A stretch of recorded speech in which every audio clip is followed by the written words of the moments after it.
ओम अज्ञानतिमिरान्धस्य ज्ञानञ्जनशलाकया चक्षुरुन्मिलितमेन तस्मै श्रीगुरुवे नमः। श्रीचैतन्यमनोभीष्टं स्थापितं येन भूतले स्वयं रूपकदामह्यं ददाति स्वपदान्तिकं। वन्देऽहं श्रीगुरुं श्रीयुतपदकमलं श्रीगुरुं वैष्णवाचं श्रीरूपं साग्रजातं सगणरघुनाथान्वितं तं सजीवं साद्वैतं सावधूतं परिजनसहितं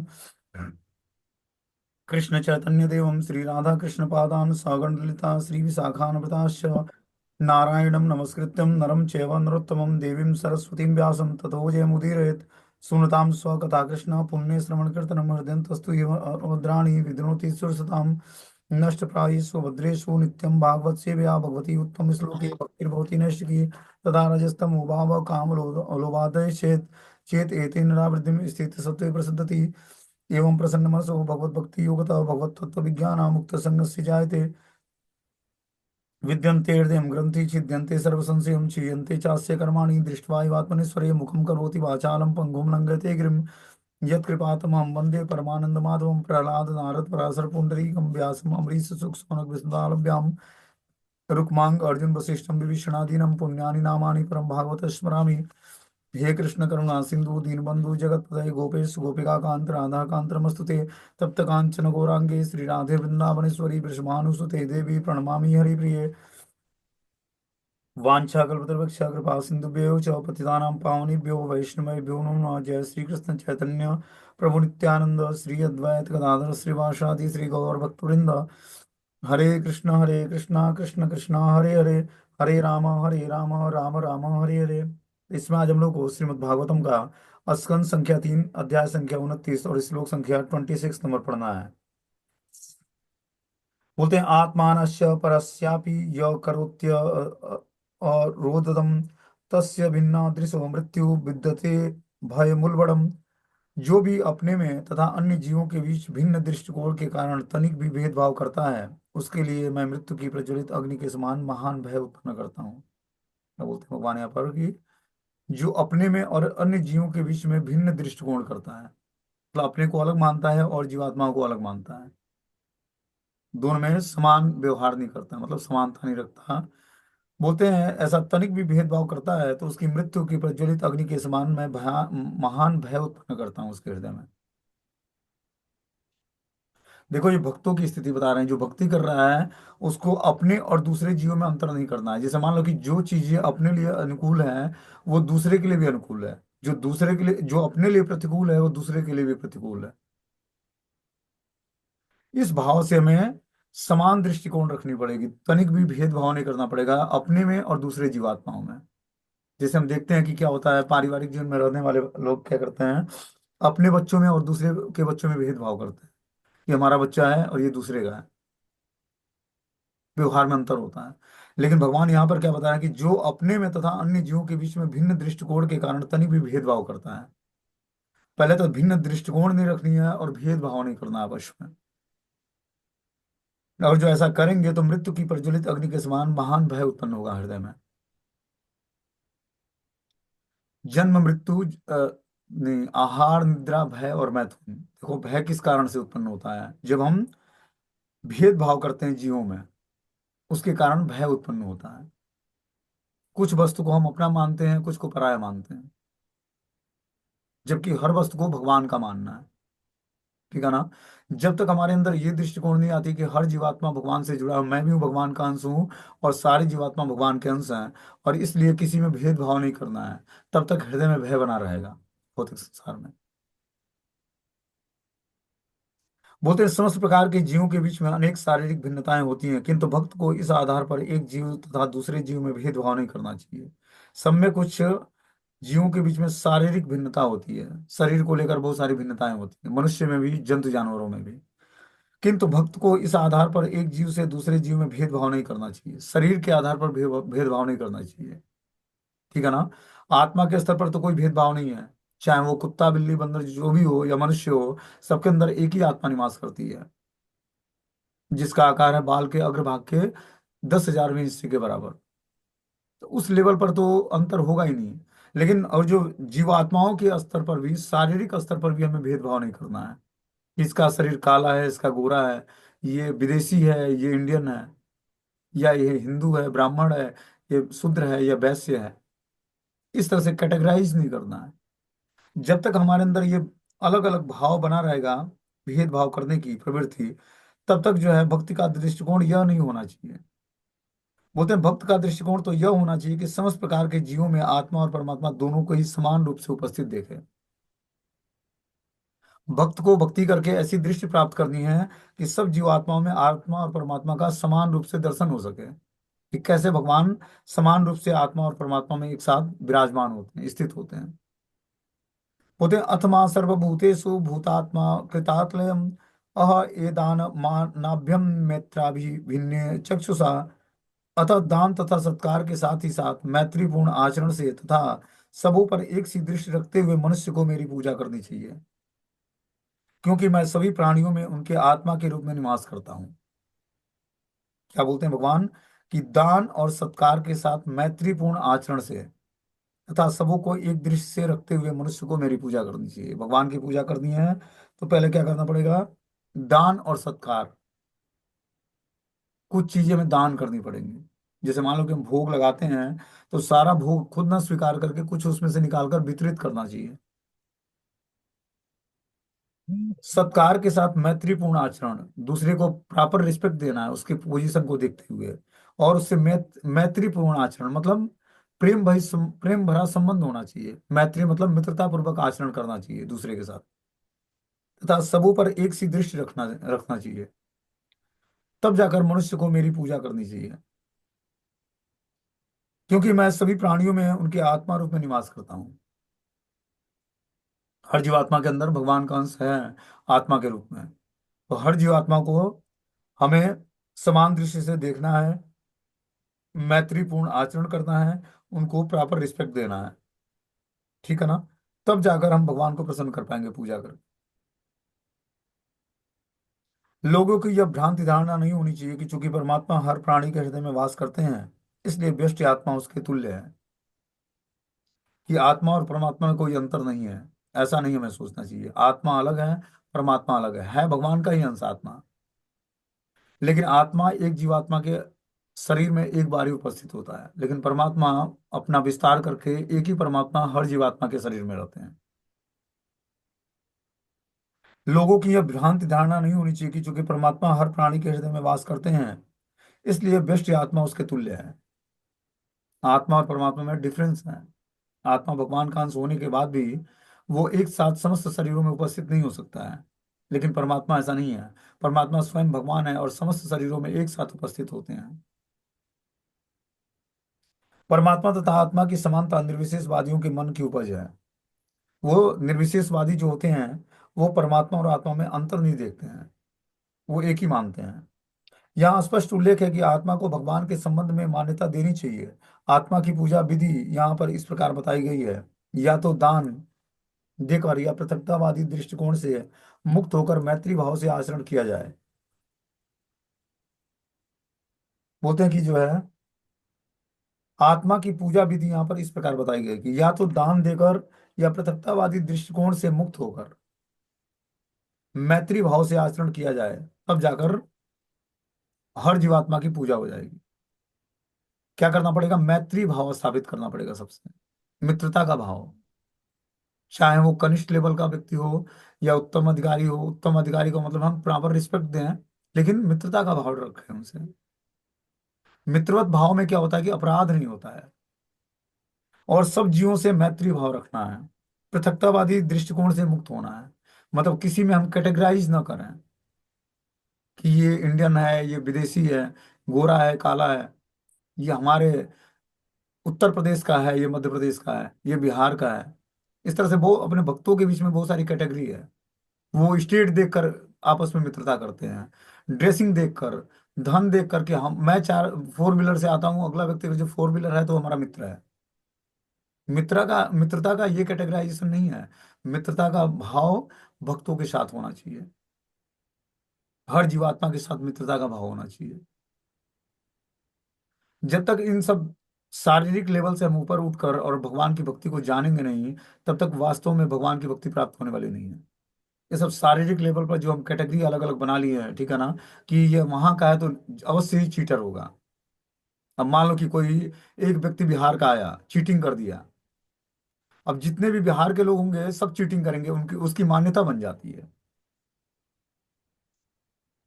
मैंने देखा है बहुत सारे लोगों को, वो ऐसी मनोधारणा पाल रखे हैं कि वहां के लोग सारे ऐसे ही होते हैं।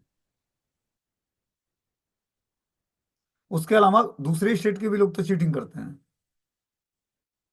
चीटिंग करना तो स्वाभाविक नेचर है बद्ध जीव का, वो करेगा, चाहे वो यूपी से हो या बिहार से या बंगाल से, कहीं से भी हो।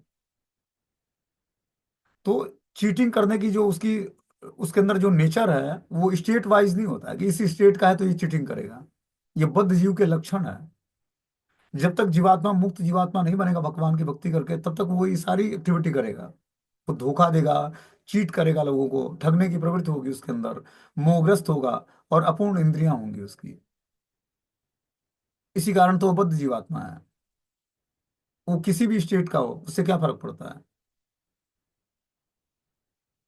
हाँ, लेकिन जब व्यक्ति कुछ भौतिक क्वालिफिकेशन अर्जित करता है तो उसकी बुद्धि सही कार्य करती है। ये भी आवश्यक है। और जब आध्यात्मिक एक्टिविटी करता है, आध्यात्मिक ज्ञान अर्जित करता है, तो वास्तव में उसकी बुद्धि सही काम करती है। क्योंकि वो धीरे धीरे सतो सात्विक वृत्ति धारण करता है, भगवत वृत्ति धारण करता है, भगवान के गुण डेवलप करता है अपने अंदर। तो चाहे वो किसी भी स्टेट का हो, निश्चित रूप से वो उसका जीवन सफल होगा, उसका व्यवहार बहुत ही उत्तम होगा। वही वास्तविक जेंटलमैन होता है जो भगवान की भक्ति से जुड़ा हुआ है। बिना भगवान की भक्ति से जुड़े हुए हमारा जेंटल व्यवहार नहीं होगा, उचित आचरण नहीं होगा। क्योंकि उचित आचरण का आदमी परवरिश तभी कर पाएगा जब भगवत नाम से भगवान से जुड़ेगा। तभी उसके अंदर अच्छी क्वालिटी आएंगी। जो भगवान में दिव्य क्वालिटी है वो भक्तों में भी आती है। क्यों? चिंतन करने मात्र से, स्मरण करने मात्र से। हम जैसे वस्तु व्यक्ति स्थान का स्मरण करेंगे, वैसे ही हमारे अंदर गुणों का डेवलपमेंट होगा। और जब हम दिन भर अनार्थिक लोगों का चिंतन करेंगे तो वो अनर्थ अपने अंदर भी प्रकट होगा। इसीलिए हमें अपनी चिंतन को संभालना है। चिंतन हमारा हमेशा पॉजिटिव होना चाहिए, और भगवान के भक्तों का होना चाहिए। कैसे भक्तों का? जिनकी मति हमेशा 24 घंटे भगवान में लगी हुई है। देखो, जब तक हम असत संग का त्याग नहीं करेंगे भक्ति में आकर, तब तक हमारे अंदर दिव्य गुणों का विकास नहीं होगा। दिव्य गुणों का विकास नहीं होगा तब तक हम भगवान के धाम को नहीं समझ पाएंगे, या धाम को जाने के योग्य नहीं हो पाएंगे। तो हमें क्या करना पड़ेगा? दिव्य गुणों को विकसित करने के लिए अपने अंदर भगवान का चिंतन करना पड़ेगा, भगवान के शुद्ध भक्तों का चिंतन करना पड़ेगा, भगवान के द्वारा जो भगवान के बारे में जो शास्त्र हैं उसके विषयों का चिंतन करना पड़ेगा, न कि भौतिक विषयों का। तब हमारी चेतना पवित्र होगी। धीरे धीरे एसोसिएशन त्यागना है, जिस एसोसिएशन से भगवान की भक्ति से हम विमुख होते हैं। तब हमारे अंदर दिव्य गुणों का विकास होगा। बिना दिव्य गुणों का विकास हुए उस दिव्य धाम को जाने के और जानने के योग्य नहीं हो पाएंगे, जहाँ वास्तविक डेस्टिनेशन है हर भक्त का, गोलोक वृंदावन धाम, जहाँ नित्य ही भगवान श्री कृष्ण और राधा रानी निवास करते हैं। उस गोलोक वृंदावन धाम को प्राप्त करने के लिए पहले उस वृंदावन बिहारी की शरण ग्रहण करनी पड़ेगी। शरण तभी हम ग्रहण कर पाएंगे जब अपने अंदर दिव्य गुणों का विकास करेंगे। जो गुण भगवान में है वो गुण अपने अंदर भी होगा, तभी हमारा उनसे रसों में आदान प्रदान हो पाएगा। 5 रसों में। भक्ति सेंटिमेंटल प्लेटफॉर्म पे नहीं होती है कि भावुकता बस भक्ति हो रही है, कि गए वृंदावन से लड्डू गोपाल को ले आए, देखे रोना शुरू कर दिए। ये भक्ति नहीं है, सेंटिमेंटल है। पागल है व्यक्ति वो। भक्ति हृदय में प्रकट होती है भगवान की। जब हम नाम जब करते हैं, भगवान की कथाओं का श्रवण करते हैं, तो वो जो स्टेबिलिटी आती है भक्ति में, स्थिरता आती है, गंभीरता आती है, उसके अंदर विचार पवित्र आते हैं। थोड़ी देर में भावुक हो गए, थोड़ी देर में भोग की इच्छा जागृत हो गई, वो भक्ति थोड़ी ना है। भक्ति का मतलब है कि निरंतर अपने कॉन्सियसनेस को स्थिर रखना भगवान के भाव में। विग्रह को देखा तो रोने लगे, और किसी व्यक्ति को देखा तो फिर रोने लगे। तो अंतर क्या रहा रोने में? हृदय की जब स्थिति ऐसी हो जाती है कि व्यक्ति भगवान के दर्शन करके रोने लगे, तो बहुत ही उच्च स्थिति है। लेकिन उसको सांसारिक व्यक्ति देखकर रोना नहीं आएगा, उससे आकर्षण समाप्त हो जाएगा। तब वो वास्तविक रोना आएगा भगवान के लिए। अभी सांसारिक भोगों के प्रति भी आकर्षण है, उसके लिए भी रोना आ रहा है, पुत्र कलत्र धन आदि के प्रति, और भगवान के प्रति भी रोना आ रहा है। इसका मतलब अभी आकर्षण का केंद्र वास्तव में एक नहीं हुआ है। जब एक वे हो जाएगा, हमारा एक ही केंद्र होगा आकर्षण का, तब भगवान के लिए रोना आएगा। और वही वास्तविक रोना है। अभी हम घर परिवार धन दौलत के लिए भी रोते हैं। भगवान अगर जो छीनना शुरू कर दें तो रोना शुरू कर दें, अगले दिन से लड्डू गोपाल की पूजा बंद हो जाएगी। इसीलिए ज्ञान सीखना आवश्यक है, आश्रय लेना आवश्यक है। सेंटिमेंटली भक्ति नहीं होती है, भावुकता बस भक्ति नहीं होती भगवान की।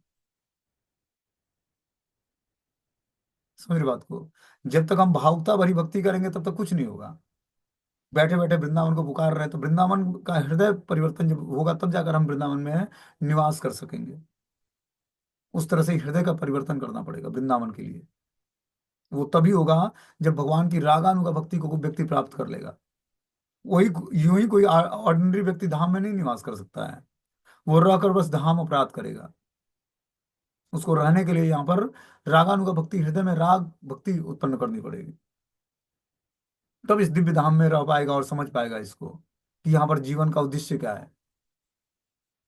बहुत सारे लोग ब्रज वास करते हैं, लेकिन सब अल्टीमेटली वास तो करते हैं, लेकिन चिंतन कुछ और हो रहा होता है।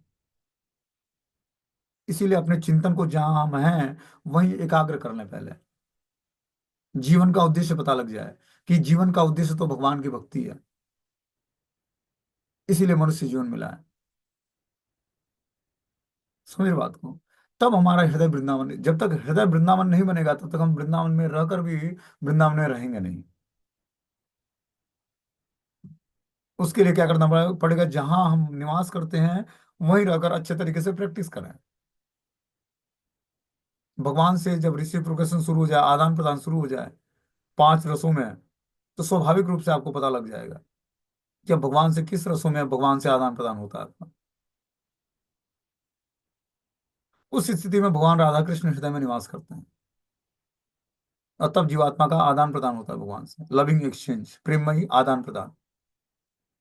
अभी हमारा प्रेममयी आदान प्रदान घर के लोगों से होता है। कोई व्यक्ति किसी व्यक्ति से बातचीत किए बिना नहीं रह सकता है, उसको देखे बिना नहीं रह सकता है, उससे मिला बिना नहीं रह सकता है। तो क्या अभी आकर्षण भौतिक है? अभी जब कृष्ण से मिला बिना न रह पाओ, बात करने बिना न रह पाओ, उनको भोग लगाए बिना न रह पाओ, उनको खिलाए बिना कुछ खा ना पाओ, उनके दर्शन के बिना आपके नेत्र की प्यास न बुझे, इसका मतलब आकर्षण का केंद्र भगवान हो गए हैं। तो ऐसी स्थिति तभी प्राप्त होगी जब हम निरंतर श्रवण और कीर्तन करेंगे। भावुकता बस भक्ति नहीं होगी। भावुकता बस रोओगे बस, और वो रोना वास्तविक रोना नहीं होगा। थोड़ी देर बाद भोग के लिए रोओगे और थोड़ी देर बाद भक्ति के लिए रोओगे। तो ये बोलते हैं मगरमच्छ का आंसू बहाना, वो वाली आंसू होगी मगरमच्छ का आंसू बहाना। वास्तविक रोना तब आएगा जब हृदय से भगवान को पुकारोगे कि हे कृष्ण, करोड़ों जन्म निकल गए, भटकते भटकते कहीं ये मनुष्य जीवन मिला, और अभी भगवान की भक्ति, आपकी भक्ति हमें प्राप्त नहीं हुई है। कब आप हम पर आहित की कृपा करोगे, और कब हमें अपनी भक्ति में लगाओगे? भगवान का शुद्ध भक्त भी यही प्रेयर करता है कि कब आप हमें अपना शुद्ध भक्ति प्रदान करोगे हे प्रभु। कब आप अपनी हमें लविंग डिवोशनल सर्विस प्रदान करोगे, प्रेममय सेवा कब प्रदान करोगे? जबकि वो वास्तव में सेवा कर रहा होता है, लेकिन उसको लगता ही नहीं है कि मैं कुछ सेवा करता हूँ भगवान की। और हम लोग थोड़ा बहुत सेवा करते तो लगता है कितना, हमारे जैसा तो कोई है नहीं पूरे समाज में, सोसाइटी में। मैं कृष्ण भक्त हूँ। ये क्या है? हृदय की दुर्बलता है, कमजोरी है। जब व्यक्ति भक्ति करता है, माला जप करता है, उसको लगता है नहीं कि मेरी माला हो रही है। उसको लगता है और स्ट्रगल करके और अच्छे तरीके से जाप करना है, और भगवान की सेवा में जुड़ना है। वो भगवान को हृदय से पुकारता है, हे प्रभु, आप हमें अपनी प्रेममयी सेवा में लगाइए। न जाने किस जन्म का मेरा ये दुर्भाग्य है कि मैं आपकी कुछ सेवा नहीं कर पा रहा हूँ। क्या ये हृदय की स्थिति होती है ऐसी? थोड़ी बहुत सेवा करते हैं तो पूरा ढिढूरा पीट देते पूरी कॉलोनी में कि हम तो जी सुबह 3 बजे उठ जाते हैं, उसी समय से माला करते हैं 1 बजे तक। ये सब बताने की नहीं है, इसको प्रैक्टिकली करना पड़ेगा। भक्ति बहुत ही सूक्ष्म विज्ञान है, इसको छुपा के रखना है अपने हृदय में, सबके सामने उद्घाटित नहीं करना है। और इसके लिए वाहवाही मतलब किसी से आशीर्वाद वो नहीं लेना है कि लोग हमें ग्लोरीफाई करें, कि प्रभु जी या माता जी बहुत सुबह उठ जाते हैं और सुबह उठकर ही नाम जप शुरू कर देते हैं या शास्त्रों को पढ़ते हैं। इसके लिए ग्लोरिफिकेशन सुनना सबसे बड़ी मूर्खता है।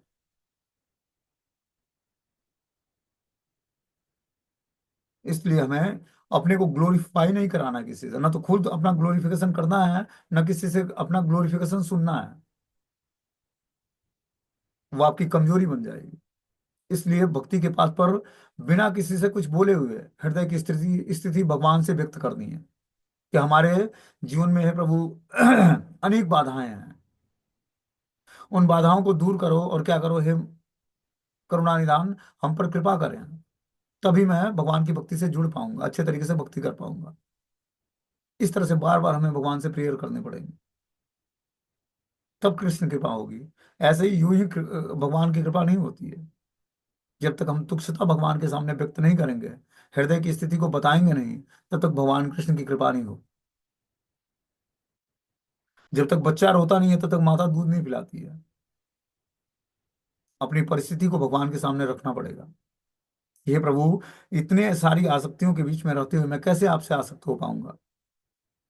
धन से आसक्ति है, परिवार के जनों से आसक्ति है, पड़ोसी से, रिलेटिव से, अच्छे भोजन से, अच्छी गाड़ी से, अच्छे मकान से, अच्छी ड्रेसिंग से। शरीर में थोड़ा सा कष्ट आ जाता है तो लगता है कि भगवान की कृपा नहीं हो रही है। उस कष्ट का कारण भगवान को देते। तो हमें हर परिस्थिति में भगवान की शरण ग्रहण करनी है। परिस्थिति अनुकूल हो तब भी और प्रतिकूल हो तब भी। हे कृष्ण, हम पर कृपा करें आप। और कृपा की याचना करनी है भगवान से, तभी जाकर हमारा जीवन सुधरेगा। बिना कृपा की याचना किए भगवत कृपा होगी नहीं और हमारा जीवन सुधरेगा नहीं।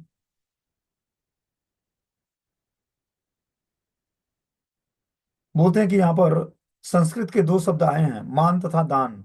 मान श्रेष्ठ का सूचक है और दान उसको बताता है जो दान देता है या किसी कनिष्ठ पर दया दिखाता है। हम भगवान को ऐसे निम्न व्यक्ति नहीं मान सकते जो हमारे दान पर आश्रित हैं। भगवान को हमारे दान की कोई आवश्यकता नहीं है, फिर भी हमें स्वेच्छा से भगवान की सेवा के लिए दान देना चाहिए। जब हम दान देते हैं तो सदैव अपने में निम्न भौतिक भौतिक या आर्थिक अवस्था वाले को देते हैं।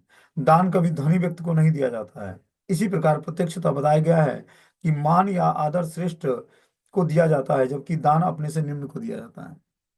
दान और मान में अंतर क्या बता रहे हैं कि दान व्यक्ति अपने से कम धनवान व्यक्ति को देता है या जिसके पास धन की कमी है, लेकिन मान या आदर श्रेष्ठ व्यक्ति को दिया जाता है। जो अपने से श्रेष्ठ है उसको क्या दिया जाता है, मान मतलब रिस्पेक्ट दिया जाता है, आदर दिया जाता है। अपने कर्म फलों के अनुसार जीवात्मा धनी या निर्धन हो सकता है, किंतु परमेश्वर अपरिवर्तनीय रहा आता है। वह तो सदैव छह ऐश्वर्यों से संपन्न रहता है। जीवों के प्रति संभाव रखने का अर्थ यह नहीं है कि उस जीव के साथ भगवान जैसा व्यवहार बरता जाए। क्या बता रहे हैं कि भगवान छह ऐश्वर्य से पूर्ण है, उनको आपके धन की आवश्यकता नहीं है। जैसे हमने एग्जाम्पल बताया था कि मान लो कि पिता अपने पुत्र को 10 रुपए देता है उसके मांगने पर, और पुत्र चॉकलेट खरीद के लाता है 5 रुपए का अपने लिए और 5 रुपए के लिए पिता के लिए, तो पिता बहुत ही प्रसन्न होते हैं कि मैंने ही धन दिया और मेरे ही लिए कुछ लेकर आया। उसी तरह सारी धन संपत्ति भगवान की है। हमें क्या करना है, उनकी प्रेममय सेवा में लगाना है धन संपत्तियों को, तब जाकर वो पवित्र होगा और भगवान उससे प्रसन्न होते हैं। जब हम क्या करते हैं, उनके धन को उन्हीं की सेवा में लगाते हैं। तेरा तुझको अर्पण क्या लागे मेरा, सब कुछ उन्हीं का है, बस उनको क्या करना, अर्पित करना है प्रेम पूर्वक। भगवान आपके प्रेम को स्वीकार करते हैं, भावनाओं को स्वीकार करते हैं। किस भाव से आप भगवान को भोग लगाते हो, या किस भाव से भगवान को वस्तुओं को ऑफरिंग करते हो, तो भगवान भाव को स्वीकार करते हैं। वही बता रहे हैं यहाँ पर कि भगवान छह ऐश्वर्यों से संपन्न है, उनको किसी जीवात्मा से कुछ नहीं चाहिए। जीवों के प्रति संभाव रखने का अर्थ यह नहीं है कि उस जीव के साथ भगवान जैसा व्यवहार किया जाए। दया तथा मैत्री का अर्थ यह नहीं है कि किसी को झूठे ही परमेश्वर के उच्च पद पर उठा दिया जाए। कि दया और मैत्री भाव डेवलप करना है इसी श्लोक के माध्यम से। तो इसका मतलब ये नहीं है कि भगवान की कैटेगरी में उसको ले दिया है जीवात्मा को। उसके साथ निश्चित रूप से हमें मैत्री व्यवहार करना है, दयापूर्ण भाव रखना है, लेकिन झूठे ही परमेश्वर के उच्च पद तक नहीं उठाया जा सकता किसी जीवात्मा को। किसी जीवात्मा को भगवान नहीं मानना है। भगवान भगवान है, जीवात्मा जीवात्मा है। जीवात्मा से मैत्री भाव रखना है और दया का भाव रखना है, किंतु साथ ही हमें इस भ्रम को में नहीं पड़ना चाहिए कि सूकर जैसे पशु के हृदय में स्थित परमात्मा और एक विद्वान ब्राह्मण के हृदय में स्थित परमात्मा भिन्न भिन्न है। ये भी भाव डेवलप नहीं करना है कि एक सूकर जो सुअर है उसके हृदय में जो परमात्मा है और जो एक ब्राह्मण के हृदय में परमात्मा है वो अलग अलग है। एक ही परमात्मा सर्वत्र निवास करते हैं, चाहे वो गंदगी में रहने वाला जीवात्मा हो या बहुत ही पवित्र ब्राह्मण क्यों ना हो। परमात्मा ये कैटेगराइज नहीं करते। सभी जीवों में स्थित परमात्मा एक ही परमेश्वर हैं। अपनी सर्वशक्तिमत्ता से भगवान कहीं भी रह सकते हैं और कहीं भी वैकुंठ लोक जैसी परिस्थिति उत्पन्न कर सकते हैं। भगवान कहीं भी किसी भी जीवात्मा के हृदय में निवास करके और हर जगह वैकुंठ लोक जैसा वातावरण उत्पन्न कर सकते हैं। यही उनकी अचिंत्य शक्ति है। भगवान अपनी अचिंत्य शक्तियों से कुछ भी कर सकते हैं। अतः जब नारायण एक सूकर के हृदय में वास करते हैं तो सूकर नारायण नहीं बन जाता। वह सूकर की देह से अप्रभावित रहकर सदैव नारायण बना रहता है। जो भगवान है परमात्मा के रूप में है, सूकर के शरीर में प्रवेश करने से सूकर नहीं बनते। वो क्या होता है, परमात्मा उस सूकर के देह से प्रभावित नहीं होते हैं। वो सदैव नारायण या परमात्मा रूप में ही स्थित होते हैं। वो उससे प्रभावित नहीं होते हैं। ठीक है ना। परमात्मा की स्थिति यूनिक है। वो जिस भी व्यक्ति के शरीर में रहते हैं उसके व्यक्ति के एक्टिविटी से कुछ उन पर प्रभाव नहीं पड़ता है, लेकिन आत्मा प्रभावित होती है। अंश है भगवान का आत्मा, लेकिन उसके बाद भी प्रभावित होती है मन बुद्धि के प्रभाव से। उसके जो है उस पर भी प्रभाव पड़ता है, आत्मा पर भी। लेकिन परमात्मा पर कोई प्रभाव नहीं पड़ता उन चीजों का। परमात्मा अपने उच्च स्थिति को बनाए रखते हैं। बोलते जीवाम श्रेष्ठा जीवानाम ततम प्राणभृतम शुभे तत्सचित सचिताम प्रवर्ताम तत् इंद्रिया वृत्तय। हे कल्याणमयी माता, जीवात्माएं अचेत पदार्थों से श्रेष्ठ हैं और इनमें से जो जीव के लक्षणों से युक्त है वे श्रेष्ठ हैं। उसकी अपेक्षा विकसित चेतना वाले पशु श्रेष्ठ हैं। उनसे भी श्रेष्ठ वे हैं जिनमें इंद्रिय अनुभूति विकसित हो चुकी है। यहाँ पर श्रेष्ठता का गुणगान करते हैं गुरुदेव भगवान। बोलते हैं, हे कल्याणीमयी माता, जीवात्मा अचेत पदार्थों से श्रेष्ठ है। जो अचेत अवस्था में पदार्थ हैं उससे श्रेष्ठ है जीवात्मा, जिसके अंदर भगवान निवास करते हैं आत्मा के रूप में। इनमें से जो जीवों के लक्षण से युक्त है वे श्रेष्ठ है। उस अचेत पदार्थों से श्रेष्ठ जीवात्मा है। उनमें जो जीवन के लक्षणों से युक्त है, जिनमें जीवन के लक्षण है, वो श्रेष्ठ जीवात्मा है। उनकी अपेक्षा उनकी अपेक्षा विकसित चेतना वाले पशु श्रेष्ठ हैं। जिनमें जीवन के लक्षण से युक्त है पहले वो श्रेष्ठ हैं। उससे भी श्रेष्ठ वो हैं जिनके अंदर पशु होते हुए भी विकसित चेतना है। मतलब जिनकी चेतना थोड़ी सी विकसित है पशु होने के बाद भी। जैसे गायों को हम देखते हैं, गाय बहुत ही सेंसिटिव होती है। वो जो उसको खिलाता पिलाता है, मतलब प्रेम करता है, गाय उससे रिसिप्रोकेशन करती है, आदान प्रदान करती है। उसके आते ही या वो नाम लेकर पुकारता है, दौड़ी चली आती है सारी गायें आकर्षित होकर उससे, क्योंकि उनकी चेतना विकसित होती है, वो सात्विक होती है। और उनसे भी श्रेष्ठ वे है जिनमें इंद्रिय अनुभूति विकसित हो चुकी है, जो इंद्रियों की अनुभूति को जानते हैं। जैसे मान लो कि व्यक्ति को ठंडा लगता है या गर्मी होता है, तो इंद्रियों की अनुभूतियों से वो रियलाइज करता है कि मुझे ठंड लग रही है, गर्मी हो रहा है या फिर बारिश लग रही है, जो भी है। तो वो इंद्रियों के एक्टिविटी को पहचानता है। इंद्रियों के माध्यम से जो प्रकृति में चेंजेज होते हैं उसको पहचानता है वो। इस कारण से वो जीवात्मा उससे भी श्रेष्ठ है जिसके अंदर इंद्रिय अनुभूति विकसित हो गई है। बोलते हैं, पिछले श्लोक में बताया गया कि जीव का सम्मान दान तथा मैत्री भाव से होना चाहिए। जीव का सम्मान जो है दान तथा मैत्री भाव से होना चाहिए। इस श्लोक में, अगले श्लोक में विभिन्न कोटियों के जीवों का वर्णन किया गया है, जिसमें लोग जान सके कि कब दान देना चाहिए और कब मित्रता का व्यवहार करना चाहिए। तो इस श्लोक के माध्यम से बताना चाहते हैं कि कब व्यक्ति को दान देना चाहिए और कब मित्रता का व्यवहार करना चाहिए। इसके बारे में हम इस श्लोक के माध्यम से जान सकते हैं।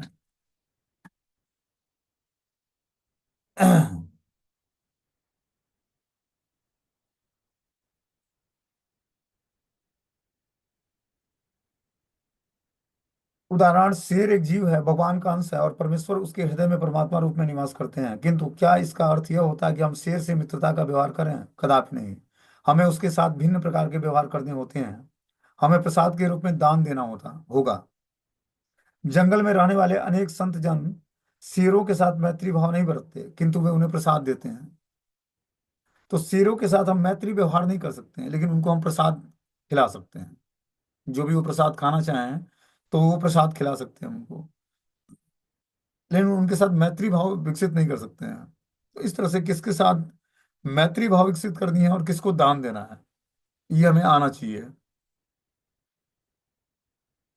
बोलते हैं कि शेर आते हैं, प्रसाद लेते हैं और चले जाते हैं, ठीक वैसे ही जैसे कुत्ते करते हैं। वैदिक प्रथा के अनुसार कुत्ते को घर के भीतर नहीं जाने दिया जाता। अपनी गंदगी के कारण कुत्ते तथा बिल्लियों को भले घर में घुसने ना दिया जाए, किंतु उसे ऐसी शिक्षा दी जाती है कि वो घर के बाहर खड़े रहते हैं। हमने निम्न जीवों के प्रति सदयता का व्यवहार करना चाहिए, किंतु इसका अर्थ यह नहीं होता कि हम उनके साथ उसी तरह व्यवहार करें जैसे अन्य मनुष्यों के साथ करते हैं। समता का भाव तो रहना चाहिए, किंतु यह व्यवहार करने में भेद होना चाहिए। कि हम समता का भाव तो सब पर रखेंगे, लेकिन व्यवहार में भेद होगा। अब जो व्यवहार व्यक्ति कुत्ते के साथ करेगा वो मनुष्य के साथ नहीं करेगा। तो व्यवहार में डिफ्रेंशिएट करना पड़ेगा, और समभाव की स्थिति प्राप्त करनी पड़ेगी। इसका उल्लेख अगले 6 श्लोकों में दिया गया है। इस तरह से जब हम करेंगे, तब जाकर भगवान हम पर प्रसन्न होंगे। जब हम सब जीवात्माओं के अंदर भगवान का प्रेजेंस देख पाएंगे, समभाव की स्थिति प्राप्त करके। अगले श्लोक में बताते हैं कि तत्रापि अस्पर्श वेदिव्यम प्रवराम रसवेदितम वेदिनम तेभ्योम गंधविदम श्रेष्ठम सततम शब्द विदोवराम। इंद्रिय वृत्ति से युक्त जीवों में से जिन्होंने स्वाद की अनुभूति विकसित कर ली है, वे स्पर्श अनुभूति विकसित किए हुए जीवात्माओं से श्रेष्ठ हैं। यहाँ बता रहे हैं कि जो है, इंद्रिय वृत्ति से युक्त जीवों में जिन्होंने स्वाद की अनुभूति विकसित कर ली है, जिनको स्वाद समझ में आने लगा है, वे स्पर्श अनुभूति विकसित किए हुए जीवों से श्रेष्ठ हैं। जैसे कुछ जीवात्माओं को स्वाद आता है, तो वो स्पर्श अनुभूतियां करने वाले विकसित जीवात्माओं से श्रेष्ठ हैं। कुछ इंद्रियों के स्पर्श से जीवा स्पर्श अनुभूतियां विकसित किए हुए जीवात्मा होते हैं। ऐसे जीवात्मा कौन है? जो स्पर्श अनुभूतियां करते हैं।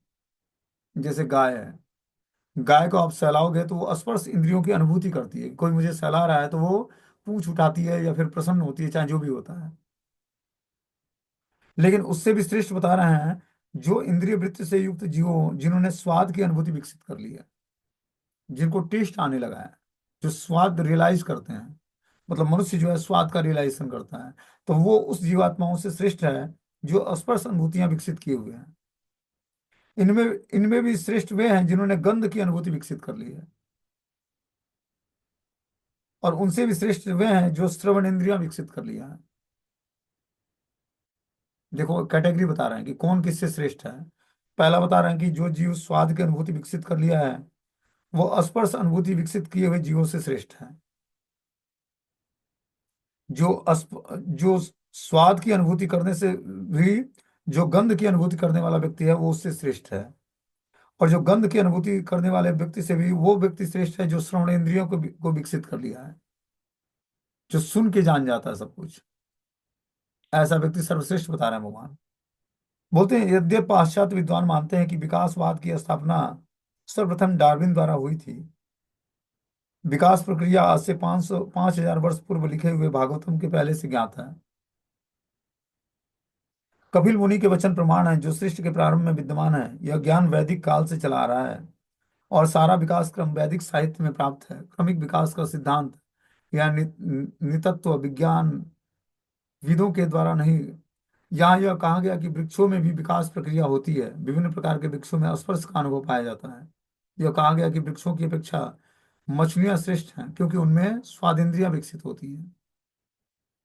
मछलियों से श्रेष्ठ मधुमक्खियां हैं जिसमें घ्राण इंद्रिय शक्ति होती है, घ्राण शक्ति होती है। उनसे भी श्रेष्ठ सर्प होते हैं जो सुनने की शक्ति विकसित करते हैं। रात्रि के अंधकार में भी सर्प मेढक की लुभावनी ध्वनि सुनकर अपना भोज्य प्राप्त कर लेता है। सांप समझ सकता है कि वहां मेढक है और केवल उसकी ध्वनि से वह उसे पकड़ लेता है। यह उदाहरण कभी कभी उन व्यक्तियों के लिए प्रयुक्त होता है जो मृत्यु के लिए शब्दोच्चारण करते हैं। मनुष्य के मेढक जैसी जीव नहीं हो सकती है जो शब्द उत्पन्न कर सकती है, किंतु ऐसी ध्वनि को मृत्यु का आह्वान बनती है। जीव तथा ध्वनि का सर्वोच्च उपयोग हरे कृष्ण कृष्ण कृष्ण हरे हरे, हरे राम राम राम हरे हरे महामंत्र का कीर्तन किया जाए। इससे क्रूर काल के हाथों से रक्षा हो सकेगी। कि जब तक व्यक्ति महामंत्र का जाप नहीं करता है और भौतिक प्रजल्प करता है, तब तक वो मृत्यु का आह्वान करता है। जैसे मेढक का ठर्राना बता रहे हैं कि जब वो मेढक जब बारिश होती है तो क्या करता है, आवाज निकालता है। उस लुभावनी आवाज को सुनकर सर्प आकर्षित होता है और सर्प अपना भोजन का ग्रास बना लेता है उस मेढक को। उस तरह सर्प नहीं जान पाएगा कि मेढक कहाँ है। लेकिन जब वो मेढक चिल्लाता है, टटर आवाज करता है, तो सर्प जान जाता है कि कहाँ है मेढक, और वो आकर उसको अपने भोजन का ग्रास बना लेता है। उसी तरह जब तक हम इस भौतिक संसार में भगवान के नाम का उच्चारण नहीं करेंगे और भौतिक प्रजल्प करेंगे, तब तक क्रूर काल के हाथों से कोई भी हमारी रक्षा नहीं कर सकता है। अपनी रक्षा करनी है तो महामंत्र का जाप करना पड़ेगा। और जब हम भौतिक प्रजल्प करेंगे तो क्या होगा, धीरे धीरे हम क्रूर काल के हाथों से हमारी कोई रक्षा नहीं कर पाएगा। मतलब हम क्रूर काल के हाथों ग्रास बन जाएंगे, मृत्यु के हाथों के ग्रास बन जाएंगे। लेकिन महामंत्र का जाप करेंगे तो मृत्यु आएगी भी तो क्या होगा, बहुत ही कंफर्टेबल मृत्यु होगी, आरामदायक मृत्यु होगी। मृत्यु तो स्वाभाविक है, सबका होना है। लेकिन अगर जो हम प्रजल्प छोड़कर और भगवत नाम का जप करेंगे तो वो जो मृत्यु होगी बहुत ही आरामदेह मृत्यु होगी। क्योंकि पूरा जीवन ही मृत्यु की तैयारी है। अंत समय में मरना कैसे है, यही कला में श्रीमद् भागवतम से सीखना है। कि अंत काले च मामेवम स्मरण मुक्ता कलेवरम, कि अंत काल में भगवान का स्मरण करते हुए शरीर का त्याग करें। ये तभी होगा जब हम पूरे जीवन भर अच्छे तरीके से भक्ति की प्रैक्टिस करेंगे। ठीक है, हरे कृष्ण। अभी मीटिंग क्लोज हो जाएगा, जस्ट मैं लिंक